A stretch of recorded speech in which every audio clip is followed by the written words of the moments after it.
Hi, Misha here, and last time when we were looking at French aircraft, specifically Dassault Mirages, we left off with the 2000 and the 2005.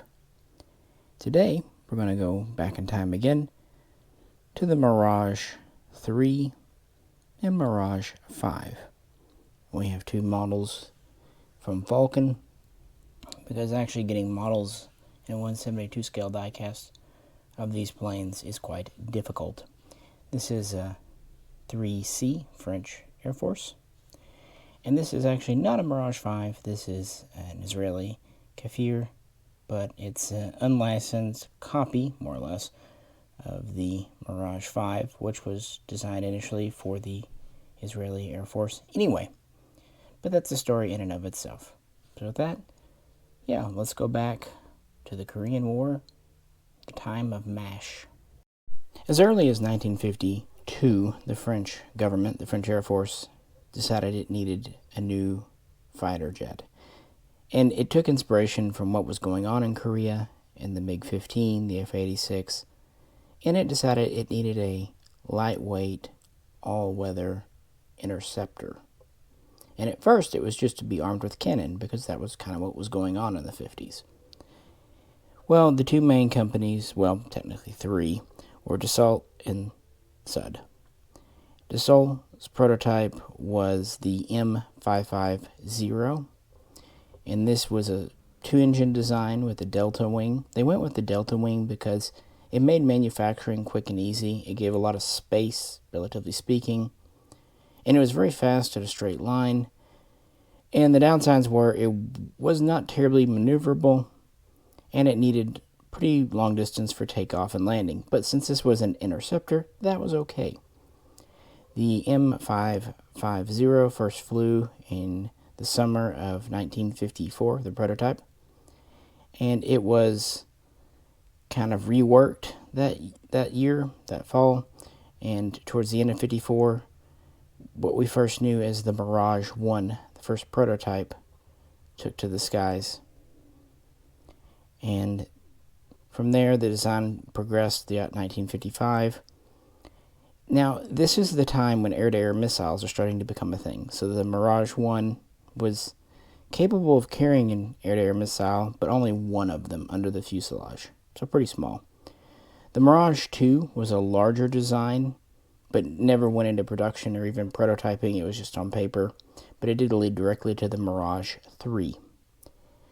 And the main kind of improvement, and by the way, we've gone to a single engine by this point too, it went to kind of a wasp-waisted design for the fuselage, like America was using in the F-102 at the time. So anywho, the Mirage III prototype first flew in November of 1956, and all this time it's achieving more and more speed. Originally the French wanted Mach 1.3. Even the first prototype went supersonic. By this point, we're getting up to Mach 1.8, and soon we'll bust through Mach 2. In fact, it was the first Mach 2 jet fighter built in the West. And in September, the craft would do very well for tests, and the government would order 10 pre-production models, the first of which would fly in May of 1958, and the last of which would roll out of the factory at the end of 1959. These were the Mirage III's. They weren't fully completed yet, but they were pre-production, kind of out of the prototype stage. Well, in 1960, the Mirage IIIc first took to the sky, and this would be the first full production version. It was fully kitted out with a radar, guns, initially 3 hard points for weapons. It's pretty much like the 3A, except it was just slightly longer. A few other little minor changes.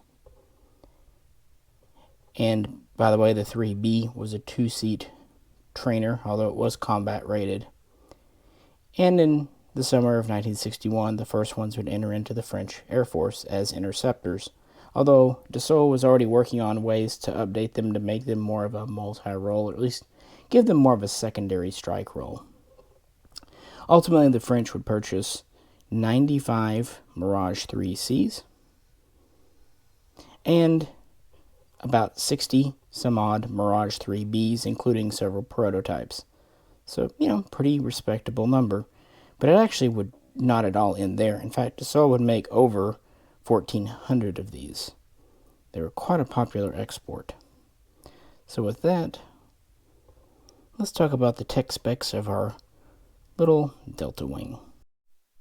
Taking the Mirage off the stand, it really is a shame that Falcon no longer makes these. For the money, they were quite nice. Almost entirely metal, quite heavy. They had a canopy. They have a pitot tube. They actually come with two, so you have a spare. That's nice. Gear up or down, and ordnance, sometimes removable, sometimes fixed. Just depends on the model. Anyway, what did the French have? Well, this was exactly what they wanted.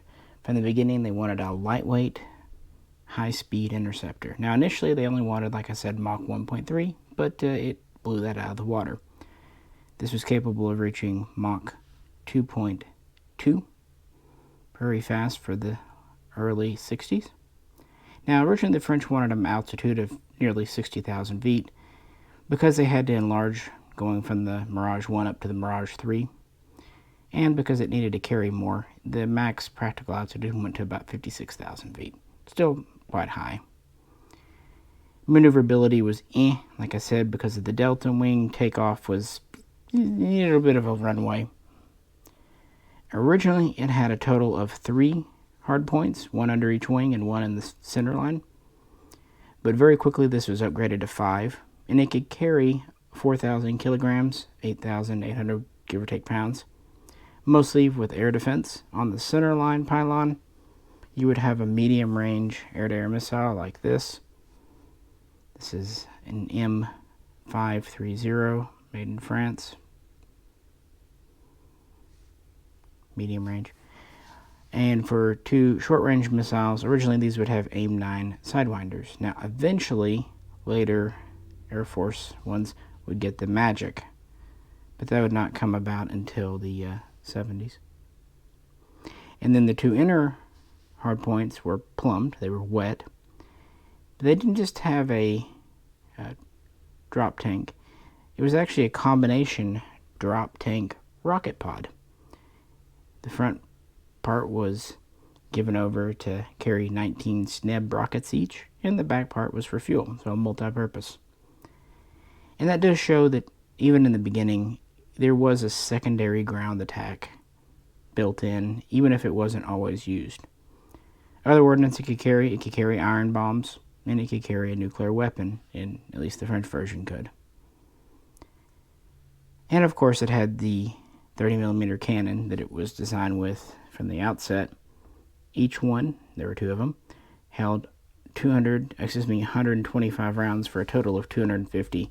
Again, in the 1950s, interceptors were cannon operated or folding fin rockets. So, yeah, this just integrated up to 3 air-to-air missiles as they were coming into vogue.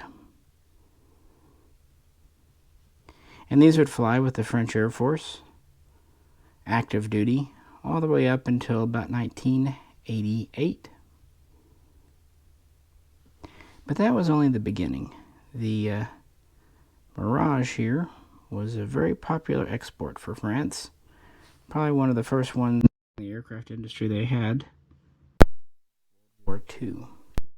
Back on the stand, and these stands are perfectly good. They even give you a plug from Falcon for the hull. Again, these were pretty inexpensive once upon a time, but now they're pretty crazy price-wise. That's because Falcon made these without license from Dassault, but yeah, got upset. Anyway, right before the Mirage IIIc entered into French Air Force service, back in April of '61, the first Mirage IIIe took to the skies. This was a strike version, focusing more, it was still an interceptor, focusing more though on being a fighter and a bomber. And one of the earliest customers for the Mirage, Israel, would acquire a number of Mirage IIICs and some Mirage IIIes beginning in 1962, and the last ones coming in 1968. I believe they got about 70. And they used them in the 6 Days War in 67, and again in the Yom Kippur War in 73. To actually quite effective. But this would also lead to some international problems. Switzerland not only would purchase the Mirage, they would build them under license in their country. Hear that, Israel? Under license. South Africa, Australia, Argentina, and many others were users. And this led to a total of 1,422 being built. By the way, there was a two-seat version of the 3E known as the 3D. And it basically just had an updated Cyrano radar and a little bit better carriage capacity for ground attack ordnance. But it was still very much a fighter, which the Israelis learned. They tried using the Mirage as a bomber strike fighter, and it did not work very well. I mean, needs must and all that, but it was a fighter. But it was a big export for Dassault because, for one, it was relatively inexpensive to purchase. For another, it had pretty good performance. Pretty easy to maintain, single, quite durable, reliable engine here. And to help things further along, the French government fully backed their bids for customers. So, always helpful when your government's happy to help you do it. So, in 1964, the French Air Force started receiving the first of its Mirage III's, and they would get nearly 200 of those, bringing the total in French Air Force service between the C's, the E's, the B's, and the D's up to just under 350. So, yeah, just about 1/4 of all production went to the French and the rest elsewhere. These would also be used with reconnaissance pods on occasion, and saw very active combat throughout the 70s, although by the 1980s, they were starting to look pretty dated. And Argentina found this out the hard way during the Falklands when they tried using the Mirage III against the British. And this is when its relative lack of range, endurance, fuel, and maneuverability and payload really came to the fore. But of course, many nations, France included, would continue to fly some of these into the 1990s. They were quite good little airframes. So with that said, what about the Mirage V, the Nesher, and the Kfir here? Another really big reason that the Mirage III was so popular for export, Dassault was perfectly happy to customize for various customers. For example, the Swiss had some of their requirements considering their mountainous areas. And of course, South Africa had changes made for their environment and use. And Israel was an early user. And they realized something. This was originally built as an all-weather interceptor, so day and night with a good enough radar for the day and time. But where they were flying, it was mostly daytime missions. And the air over Israel is often clear, sunny. And of course, the radar took up space and was heavy. Other avionics besides as well. So in 1966, they talked with Dassault about doing a version is more of a daytime fair weather fighter and bomber, strike fighter, assault, whatever you'd like, attack aircraft. And Dassault had no problem. They basically removed a bit of avionics from behind the pilot, changed things up a bit, and came up with the Mirage V. I've seen it written with both Roman and Arabic numerals, so take your pick. And the first of these would fly in May of 1967. Now it's very similar in the beginning. The original Mirage III is about 49 feet long. The 5 was a little bit longer with a slightly longer nose at about 51 feet. It also moved the pitot tube from in the front to slightly under the nose. But the wingspan remained the same at about 27 feet. So performance between the 3 and the 5 was very similar. Both were Mach 2.2 capable. The 5 actually could get up a little bit higher altitude-wise, again a little bit lighter, at least when it wasn't loaded down. Initially it had the same 5 hard points with the same 4,000 kilogram load. Essentially, it was slightly tweaked, kind of like the 3E, to deliver ground payloads, and more importantly, it could carry more fuel on board for better range and endurance. So great. In September of '66, the Israelis ordered 50. And so Dassault started making them. But then the 6 Days Wars happened, and President de Gaulle essentially embargoed Israel because of politics. This happened in the summer of '67, just after the first prototype flew. Well, yeah, that's a problem. And Israel had paid in full, and by '68, all of the initial 50 aircraft had been built and were ready to go. And they tried a few different ways, maybe using a third-party country to get them into Israel, but it was a no-go. And so in '69, Dassault refunded the Israelis, and to make up for this, the French government purchased the 50 Mirage Vs, designating them as Mirage V-F with a few minor changes for the French Air Force, and they would continue to fly. And the Mirage V was a very popular export, as it turns out. They would build nearly 600 of them, including a reconnaissance variant and a 2-seat variant. And they would have customers like Egypt and Venezuela, Colombia, Libya, and a pretty big one in Belgium, who would actually build over 100 under license at Dassault's Belgian facility. So, yeah, not an unsuccessful design, but it was originally made as a customization for the Israelis who, because of politics, couldn't have it. But that would not stop them, and that's where our Kfir comes from, right here. So, in September of 1969, the Israelis first flew the Mirage V. How, you might ask? Well, even today, no one really knows. Actually, it wasn't the Mirage V, it was the IAI Nesher, or Griffin, or Vulture, if you want, in translation. This was an unlicensed copy of the 5, down to almost everything, with just a few minor changes to the electronics and avionics. But they copied the engine, the weapons, what have you. How could they copy them? There's two major stories. One saying Dassault, with maybe the French government knowing it was turning a blind eye, helped them. Some even say they shipped them parts in crates. Others say that no, there was no overt collaboration, but the Israeli intelligence spies were able to lift complete plans and even some parts from France and get them over.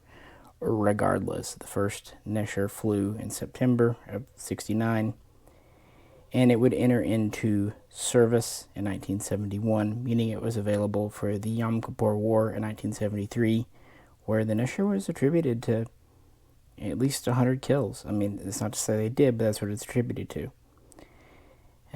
Including Epstein. I talked about him in a recent video. He flew a Nesher after flying the Mirage III.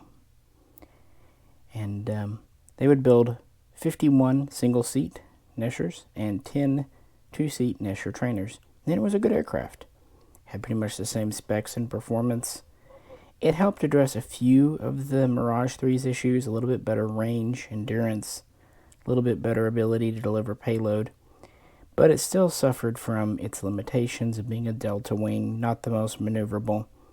And the whole reason Israel really needed these, they thought, was because they had lost several planes during the 6 Days War, and of course the Yom Kippur War too. And they were worried about the Arabs getting newer MiGs, 21, 23, even 25, from the Soviet Union. So the Israeli Air Force, the Israeli government, ordered an updated version. And that's where we get the Kfir here, or Lion Cub. Very similar to the 5, but also different in several small ways. I'm not going to focus too much on Israel in this video, but, gotta mention it. from the beginning, they really did want to do something their own, and they needed something. It was a better fighter and fighter bomber. And the first step was a new engine. They wanted to get rid of the French engine. And early, it was a choice between the General Electric and the a Rolls-Royce. But the General Electric, the J79, was so logical that Israel started receiving F-4 Phantoms from the USA in 1969, so they already needed them and used them. They eventually would be given licensed production for these from the USA. So basically, the first two prototypes were just Neshers or even Mirage III's reworked to use the J79 engine. And eventually, a third prototype would fly in 1973 with more changes and updates. And this would become the Kfir, which would enter into Israeli service in 1974, right after the Yom Kippur War, and was Israel's main frontline fighter interceptor air superiority in 1975, at least the original C-1. To make the J-79 work, they had to shorten the fuselage and expand it, making it wider, because it was just a wholly different engine shape from the French. Also, it was a hotter burning engine, so they had to reinforce it for heat. They made several other changes, including to the cockpit, the avionics, and the number of hardpoints would grow from 5 to 7, and eventually actually up to 9. The initial C1 was more like the Mirage V. With the C2, we started to add little canards here, and a dogtooth edge to the wing, and a bit of a droop, and some strakes.